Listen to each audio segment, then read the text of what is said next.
Hi guys, and welcome back to Unhinged but Healthy. So we are up close and personal today on the YouTube video. I thought, what if I just sat here today? What if? So I did. Why not, isn't it? But yes, please ignore the half dead flowers. We all know I love to try and make things that last too long. That did not make sense. I love to try and make things last too long, is what I meant to say. But yes, hi.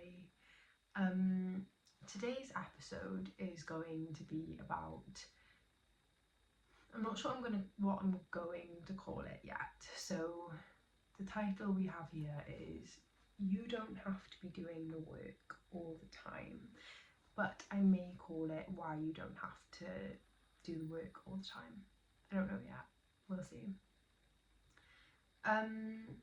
Yeah, so there's not very many pointers here, but this is just something that I've experienced recently, since being triggered and instantly trying to do the work, but I wasn't in the right headspace to do the work, basically.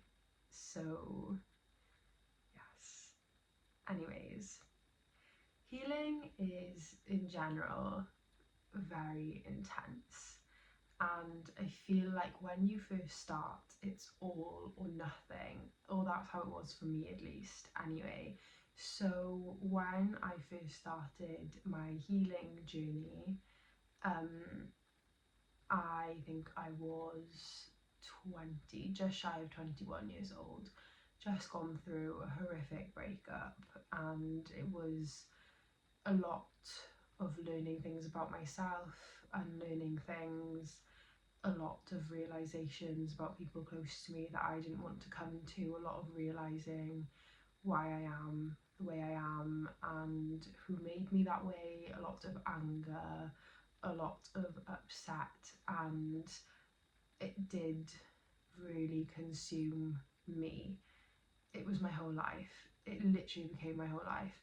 And at first it was nice because the only way was up, but then eventually, you know, the only way isn't up anymore and you come crashing back down, and then that's when you kind of learn that life is about building resilience, and there's always going to be another mountain. I'm always going to want to make it move, you know, as Hannah Montana says. But is that, no, that's Miley, that's not Hannah. But yeah, there's always going to be another mountain, and you know, resilience just teaches you how to glide down and come back up strong and not just crash out and stay there for a while, you know? So before you kind of learn that, healing is a very intense process, and like I said, it's always an intense process, but it doesn't have to be after a while, you know, like after you've highlighted all of those areas that need healing, and after you've come to terms with the fact that maybe your family or your friends or your partner, boyfriend, girlfriend, whatever, has contributed a lot to the way you are, and the way the world has contributed to the way you are and why you have these wounds and why you act the way you do. And even though you didn't cause that trauma to yourself, it is your responsibility to correct it and correct your behaviour. Once you've come to terms with that and you've sort of processed all of those like unhealed emotions and those unexplored emotions that you've been storing for so long in your body, and you just kind of learn to go with the flow and feel your emotions in real time, it doesn't have to be so intense anymore. So yeah, that's just a point I was making. But yeah, that was my first point. Healing is very intense when you first start, and in general, it does get easier as you come down the line, but you can fall into the trap, and I did this. Hands up. What was that? Hands up. I'm guilty of this. You can fall into the trap of making it your personality and your identity, because your ego is looking for something to cling on to. Before, it could have been victim, it could have been anything. I don't know you personally, probably not. But yeah, so I used to be like that. I used to be like, I'm the victim, like, oh my god, all these people have just done me wrong, and like my whole life has just been like, I'm there for everyone, I do this for everyone, like, why am I always the one that like gets these shitty people that do shitty things to me, and they kick me when I'm down, they make me feel like shit, like, they've absolutely ruined my self-perception, like, why am I always stuck with these people, and that's not the right mindset to have. These people in situations are doing things for you, not to you. They are building you up for eventually the dream life that you want to live. You ask for something, you have to learn how to handle it first. Like, unless you're lucky and you've grown up with parents that have an amazingly healthy relationship and they've treated you so well in your childhood, and you have this amazing secure attachment style, and you barely have any trauma, and you believe that you deserve some amazing love straight off the get-go, and you meet the love of your life at 16, that would be great. But for most of us, that isn't the case, and you have to kiss a few frogs before you find your Prince Charming. But yeah, so where was I going with that? I don't know.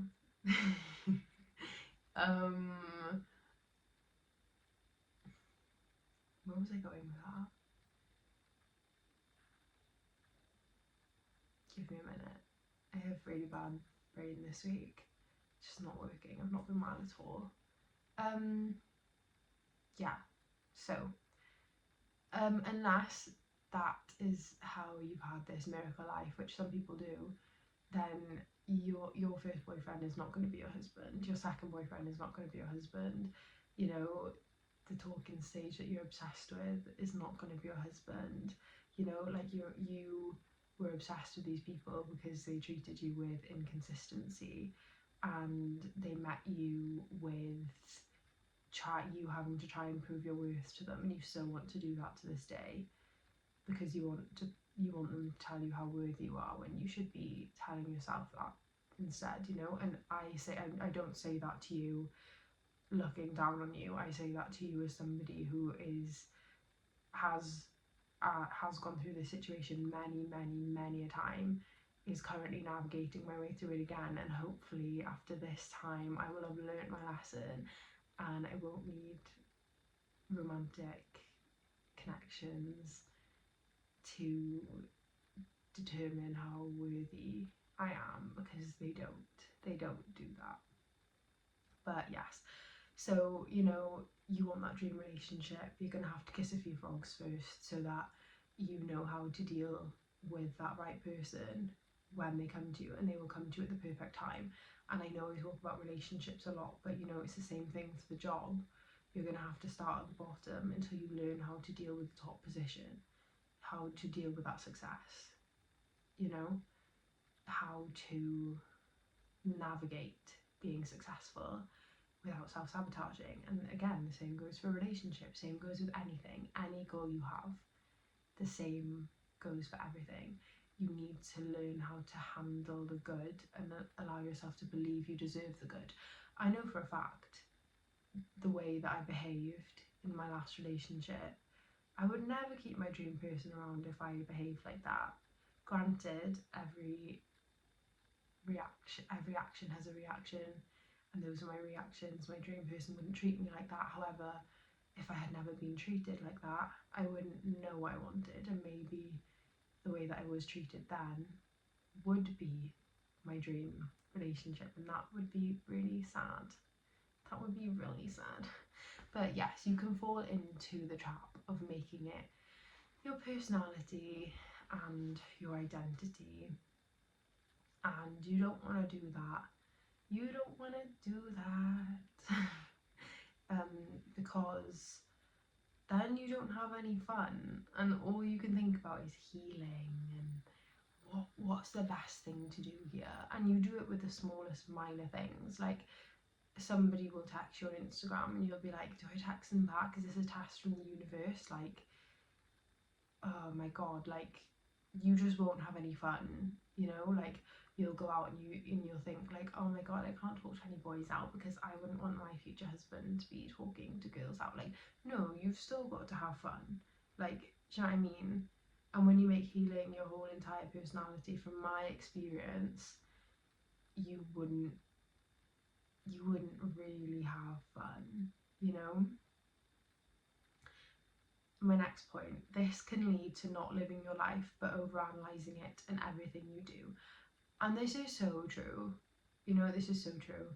And I'm not saying with messy decisions, I just mean tiny things like going out. Like, I didn't go out so much in my early 20s. Granted, I started going out really young, probably like 15, 16. So by the time I finished uni, I was kind of like all done out. But like, I wouldn't go out, not on the premises of that. Like, yes, okay, I kind of am in like a homebody era. I do enjoy going out, not too often, so expensive, and it's just tiring, and like the toll it takes on the body, and like, you know, like these days hangovers are lasting me like a week. I can't do that. I can't do that all the time.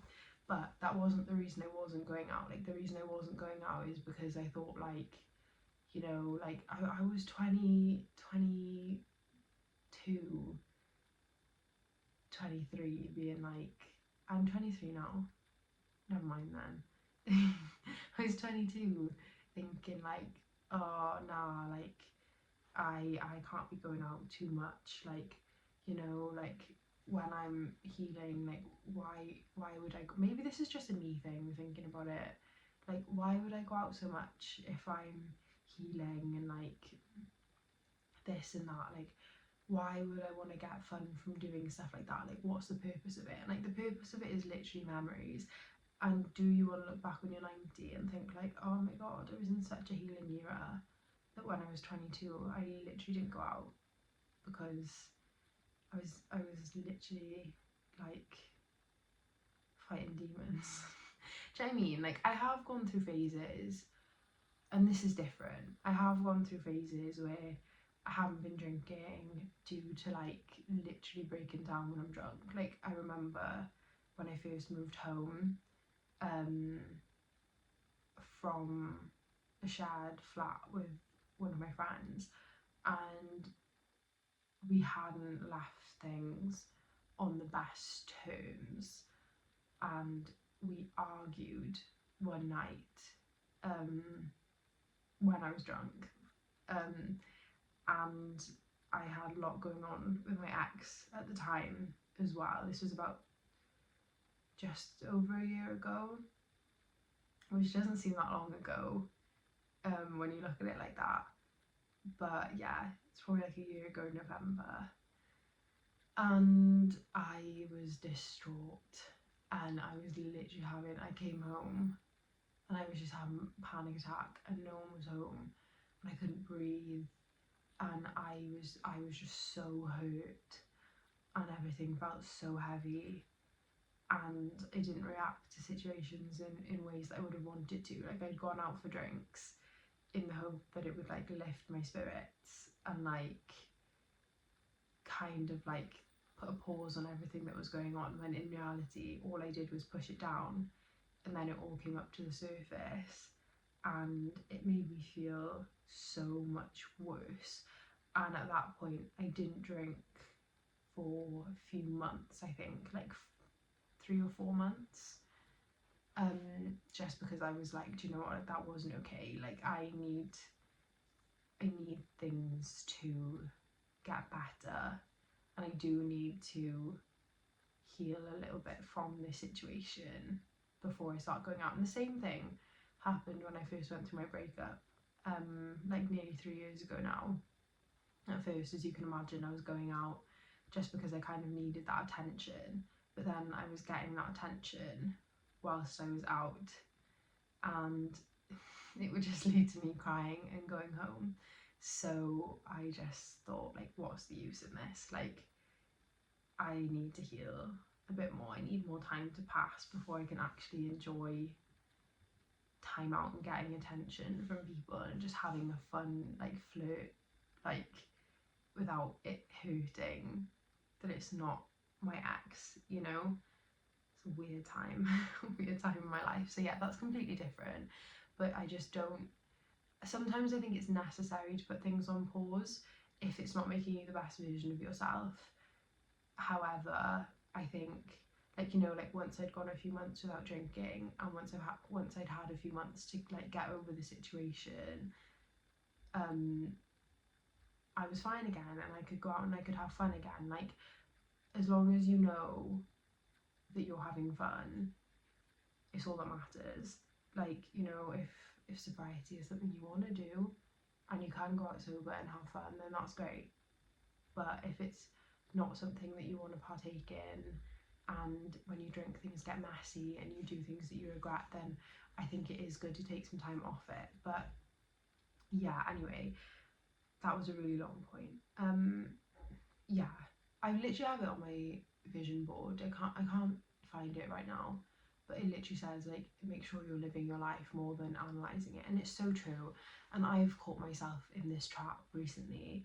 Like, whenever I start seeing someone and my emotions get involved, instead of just enjoying it like I was doing at first, when I first started speaking and seeing the person, and this goes to every person I've ever seen, I start to overanalyze everything. I overanalyze what I say, I overanalyze what I do, I overanalyze what they say, I overanalyze what they do. It's not great, it's not good luck, because then you don't enjoy it anymore, and then things kind of get ruined. And I'm not putting all the blame on me there, but it's like, I look back on people that I've seen, and even my last relationship and some friendships, and I'm like, do you know what? Like, instead of just analysing every move that they make and every word they say to me, once my emotions are involved, like, I wish I just enjoyed my time with them, and I wish I'd just been present, and I wish I hadn't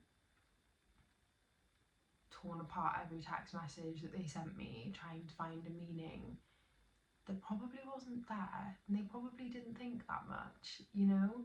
And that's the hardest part about it, is like, I wish I'd enjoyed that more, because I always mourn the situations before they've even ended. And yeah, sometimes I wonder, like, would they have ended?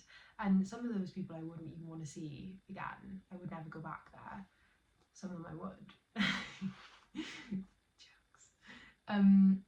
But yeah, and obviously the thing I gotta remind myself of there, and so do you, if this applies to you, is that the right person would stay through all of that, and it's not self-sabotage.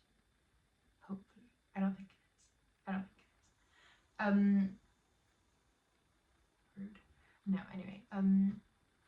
Yeah, so just enjoy your life instead of overanalyzing it. Like, someone texts you on Instagram, or, you know, something, don't just sit there and be like, oh my god, do I reply to this? Like, if you want to reply, just reply. It's not that deep.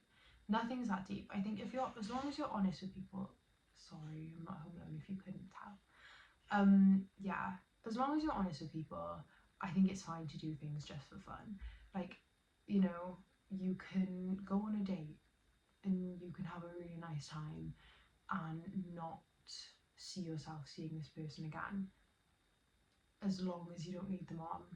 Like, I think it's fine to do things just for fun, as long as you aren't giving people the wrong idea, as long as you're not hurting anyone. And I stay heavy on as long as you're not hurting anyone, because I've been in so many situations where I've been hurt in the end just because someone didn't want to be honest with me. And even though truth hurts sometimes, and yes, it is going to hurt my ego if you tell me that you don't want me, I would much rather you tell me that you don't see things working out with me than making me believe that they are, and then just kind of like not following through with it, but also not letting me know either, like not letting me know why. Do you know what I mean? Like, it's okay. I feel like people don't let you know what page they're on because they know that you won't stick around. But yeah, you live and you learn, don't you? But enjoy things, don't overanalyze it. You can be too self-aware. I'm guilty of this. I was so self-aware the last time I was seeing someone, and when it ended, I picked myself apart. I absolutely picked myself apart instead of thinking that he did anything wrong. It was all on me. It was all on me, and it was nothing. It was nothing to do with his character. Nothing. And I do this every time. It's not even just this time. So this applies to everyone. I always think it's because of me. I'm like, why do people treat me this way? What is it about me that makes people treat me this way? When in reality, it's just their character. You know, it's nothing to do with me. Yes, I seek these people out because they're familiar and they're comfortable, but it's just their character. And I feel like when you're too self-aware, you can start to be quite self-critical and quite mean to yourself. Like, and you can also stop enjoying things again because you're just sat there and you're like, oh my god, why am I like this? Literally, why am I like this? Like, I know why I do things. I know where it originates from, and I will just dwell on it. And sometimes it's just like, give my brain a break. Give me a break. I don't want to think about why I'm like this and why it stems from when this event happened. And, you know, like, I literally just want to enjoy something. And it's hard because when you're out of it, you're like, oh, next time, like, I'm going to do this, I'm going to do this, and I'm going to be this way. And then when it comes to it and you're anxious, and it's just, yeah, it's just really hard. And then you become self-aware again. But yeah, when I have these thoughts, I just think to myself, do you know what, I don't want to think like this. I literally don't want to think like this. Like, let's think about something else. You still need to have fun whilst you can. And that is so true. Again, I've kind of said this. You do just need to have fun whilst you can. And you can have fun your whole life if you look after yourself. But yeah, I feel like when you're young, and yes, you can do all this work, but you can also do this work, and I've said this so many times, I can't stress it enough. You still need to enjoy yourself. You don't need to be in bed journaling every night. And when I started like making decent friends and like starting to have plans, I sort of went from this like solitude that I'd been in for so long, and like journaling every night and having my bedtime routine and my morning routine, and, you know, like having my breakfast sorted, having my day planned out, like, you know, like going to the gym or like every day at the same time. And then when I started getting out of routine, I started to get really anxious about it. And I really struggled at first. But you shouldn't, like, life needs to be lived too. Like, every day can't just be the same because you're comfortable in that routine. Like, you can go and stay in your friend's house and have a sleepover and have a girly night, and like, you know, and you can eat off your meal plan, and, you know, your routine doesn't have to be perfect. Like, things can just pop up, and like, that's completely fine. And if you don't journal for one night, it's not going to throw off all your progress. If you don't reflect on how you felt throughout the day for one night, or do your gratitude for one morning, you know, I mean, I still do it in my head when I stay in someone's house. Like, it's fine, like you can still find means to do it. But it's like, you know, if you don't write down the 3 things you're grateful for in the morning every day, like it's not gonna throw you behind. Like you're still you're still fine, you've still done the work. Like it doesn't put a pause on anything. And I feel like I didn't know that. When you go through a traumatic event and it rips open wounds, sometimes the worst thing you can do is try to heal straight away. And I didn't understand this. I really didn't understand this. So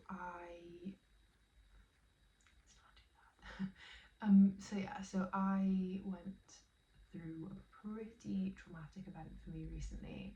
And it was really difficult, actually. It was really difficult. Really not.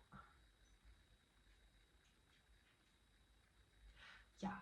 And it was really difficult, and it really whipped. It really ripped open one of my core wounds, which is abandonment and not feeling worthy. And that was really hard for me, and it was so raw, and sometimes it still hurts. And it's been over 3 months now, nearly 4, I think. And yeah, it's taken me a lot to get back to where I am now, and I'm still not even fully recovered, I don't think. But yeah, and when it first happened, I instantly started trying to understand what happened first. Naturally, that is what your brain's going to do. It's going to try and find an answer, which is not something that I will get, not for a very long time, at least I don't think, anyway. And I was on the phone to my cousin a lot during this time, and I was just saying how I was reading these books that I read every day. I was actually rereading 101 Essays to Change the Way You Think, or That Will Change the Way You Think. I love that book. It's one of my favourite books. And I was reading it, and it was just painful. Like I was reading it, and I was reading things about like self-sabotage, and like anxious attachment, and like how it ruins things. It even hurts to talk about now. And I was just there, and I was like, I've sabotaged myself. I've sabotaged something really good, and it's my fault that I'll never have it again. And it's my fault that I can't say anything, and it's my fault that I can't reach out. And I was just shifting all of the blame onto me. And I was just saying to my cousin, I was like, you know, like I'm reading these books, and usually they help, but they're making me feel worse. And she was like, well, yeah. She was like, the wound is literally open right now. Like, she was like, you're not, you know, and she was like, one of your go-to things is negative self-talk and self-blame, because that's the narrative that you've been brought up with. And I was like, yeah, you know what, hell yeah. And it hurt. And I couldn't read these books that I love so much. And I'm not a fiction person, I'm really not, but I had to put these books away. And if you're not a fiction person, my advice to you would be what I've done. So I don't I don't particularly like fiction books. I don't like all the books that the girlies read. I don't like Fourth Wing, and I don't even know the books. I don't like them. I really don't find them enjoyable, and please don't hate me. They're just not my thing, and if they're your thing, that's great. You know, that's great. I'm glad you enjoy them. Keep reading them. You know, maybe one day. I would love to enjoy them. Do you not think I'd love to be in Sophia Tuxford's book club? Fully booked. I'd love to be. I just don't enjoy those kind of books. So what I did was bought books of films I've already watched that I know I enjoy. So I bought Little Women, I bought the Bridget Jones books, and those are what I've been reading. I've nearly finished Little Women now, and I feel like by the time I finish that book, I should be ready to move on back. Do you hear that? I should be able to move back to my old books, and I would love nothing more. And I know people say like self-development all the time is boring, and that, you know, that's not what I'm saying here. I don't think it's boring. I'm just saying that sometimes you do need to take a break from it. Like, you don't need to be intensively improving yourself all the time. Like, yes, it's a lifestyle, but you don't need to be fixating. You aren't something that needs to be fixed. You're learning to love yourself. That's what life is about. You aren't broken. You don't need to be fixed. You're just learning who you are, and you're unlearning things. You don't need to be fixed. So you don't need to constantly hyperfixate on things and try and fix yourself. And that is what you're going to do when you're fresh out of these scenarios and situations. And you know, like I said, like reading those books for me at that time was really fucking painful. It was really painful, and I couldn't do it. And I was sat there and I was like, what's wrong with me? Like, why have I self-sabotaged? Why have I gotten anxious again? And you know, energetically pulled this person and now they've run away. Why do I do it every time? Like, do you know what I mean? And it's like, I just couldn't, like, I was reading and I was reading to escape the situation, and then it was getting me in my head. Oh, I'm getting flustered. Yeah, and then it was getting me in my head about, like, why I ruin everything. Just take a break, you know? Like, you just, yeah, just don't. Because straight out of a situation, it's fresh. You're going to want to analyse it, you're going to want to analyse yourself and improve yourself and find out where you went wrong when it takes two to tango, okay? And that's my next point. Reading self-help books can trigger you more if you aren't in a place of reflection but self-hatred. And that's where I was. I was in a place of self-hatred and I was reading 101 essays that will change the way you think. And I was beating myself up, being absolutely horrible to myself, because I was like, I've done this, I'm the reason this didn't work out. You know, it's not just that we weren't meant to be, and it's not that we weren't compatible and this and that. I don't need to go into detail. It's my fault, solely my fault. I'm anxiously attached, and that's my fault. And I just, yeah, and that's exactly what I was doing, and it was hurting me, and I wasn't using, it's too early to reflect straight away, you know, and you reflect to heal and to learn and to grow.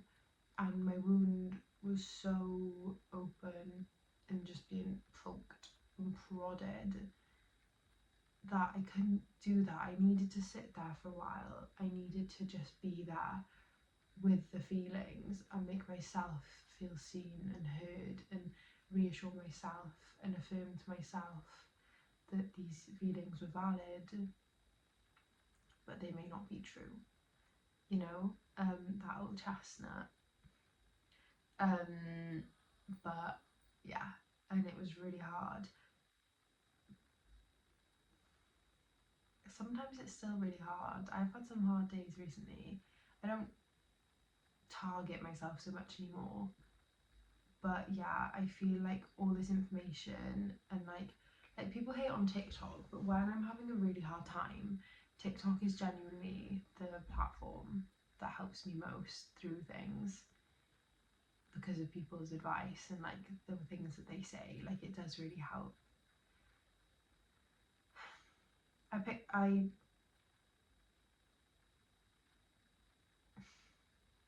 Sorry, my brain isn't working. I kind of went over this earlier. You can pick yourself apart instead of other people, and you should be doing neither. You should be kind to yourself, you should be giving yourself love. I briefly talked, well no, I talked about this in my last episode.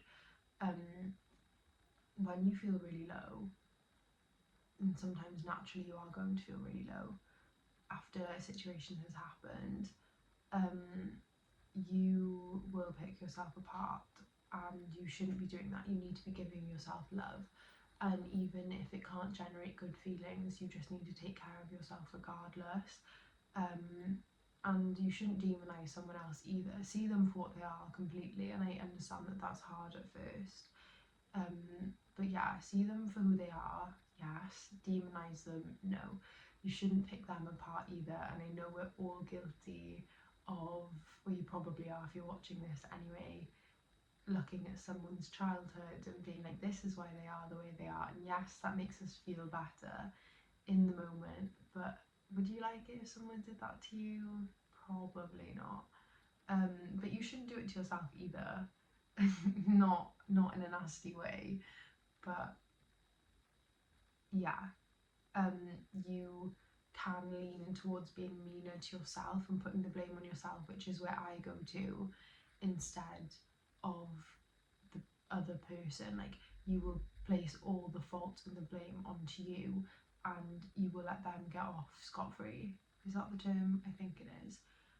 When it's, again, it takes two to tango, doesn't it? You're allowed to take a break whilst you recover or are in the early stages of being triggered. And again, it's because that wound is just raw and it's open, and you just need to remember that this is your inner child, screaming out, you know, like they're in pain, they're hurt, and you just need to be there with them. You need to understand why this is hurting you. You do need to understand where this has originated from, but you don't need to delve deep. That's all you need to do, and you just need to comfort yourself and reassure yourself, and that's all you need to do at first. You know, you can do all the shadow work a few weeks later. You can actively act as a new version of you every day, a secure version of you, as Margarita Nazarenko likes to say. Like, yes, it's hard to act secure at first if this is an anxiously avoidant or disorganised situation where attachment styles come out. But first it will feel like acting, but eventually that will be the new version of you, you know? But you're allowed to take a break. You're allowed to just bed rot for a few days and be kind to yourself and just do things you enjoy and eat things you enjoy and do things that bring you comfort as long as they're healthy. Eventually, yes, you are going to have to face it, and this isn't running away from that, it's just taking a breather, taking care of yourself before you properly delve into why this has happened again and what lesson you've learned from it, you know? Dive into healthy distraction is my next point. So again, you don't have to be focusing on the work all the time. Read fiction books, watch YouTube, watch films, spend time with people who make you feel good. Put your effort into a passion project. This is my passion project. Colour, draw, paint, play music, write books, write poetry, film TikToks. You know, do whatever you feel is healthy. Go for walks. You know, go to the gym. How did I miss that one out? We know I love the gym. Yeah, just dive into healthy distraction. You know, distraction is good, just not too much of it. As long as you're not avoiding anything, just for now, you're just taking your mind off the work and why you're to blame and all of that jazz. You're not to blame, by the way. Sometimes I forget I'm recording the podcast on my laptop and people don't watch it on YouTube. And then sometimes I say things and afterwards I'm like, oh my god, I really should have clarified, because my facial expression, I can't speak, my facial expressions show that I'm joking, but I forget that on here you can't see them. And lastly, you're allowed to live life and still be healing. Balance is key. Balance is key for absolutely everything. And it is essential here. And I say this as someone who has dived so deep into healing that they had no fun, overthought absolutely everything, thought everything was a test from the universe for a good long time, good 2 years. Yeah, not everything's a test. If it is a test, you'll pass it eventually. Everything's okay. Just live your life. Literally just live your life is what I'm trying to get across here. Life will be hard sometimes, things will be really hard sometimes, and sometimes you will have to go into intensive eras of solitude and figuring yourself out and finding what you enjoy and finding yourself again and losing yourself again. and it's going to ebb and flow. Life is going to ebb and flow, and other times you're going to be having a great time, you're going to be on top of the world, and you're going to be spending time with your friends, and you're going to be doing amazing fun things. But every season is different, and for all the time you spend alone, you're equally going to spend as much time with other people. It's the law of the universe. I don't know which one, but it's one of them. I will do my research into that. But yeah, you can integrate the two, and that's the best thing about it. And no one ever wanted you to give up living your life to be perfect, because I feel like that is a common misconception, that once you heal you will be perfect. No one will ever be perfect, and that's just a fact. You know, we all have hiccups, and that's completely fine, but don't think that you have to be perfect, because I thought that for so long, and it really did take away from a good year or two of my life. And I don't regret it. I look back on it and I do think I needed it, because I wouldn't have learned this otherwise. But yeah, you don't always need to be doing the work, and it's okay. We're literally just people floating on a tiny rock in a massive universe of many universes, probably. And nothing is that deep. I know it feels it sometimes, and if it's deep to you, it's deep to you. But just remember, nothing is that deep. You're allowed to feel exactly how you feel, and you know, just do what works for you and find that healthy balance. But yeah, I hope this helped you guys. Thank you for listening, and thank you for watching. And if you're still here, I would be very grateful if you could follow me if you're listening to my podcast, like, subscribe, and comment on my YouTube videos, and go and find me on TikTok and Instagram, which is Unhinged But Healthy. I think on TikTok it could be Unhinged But Healthy Pod.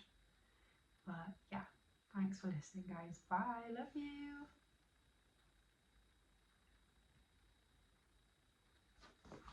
All the memories, babe, I play them all, play them all, play them all, play them all back.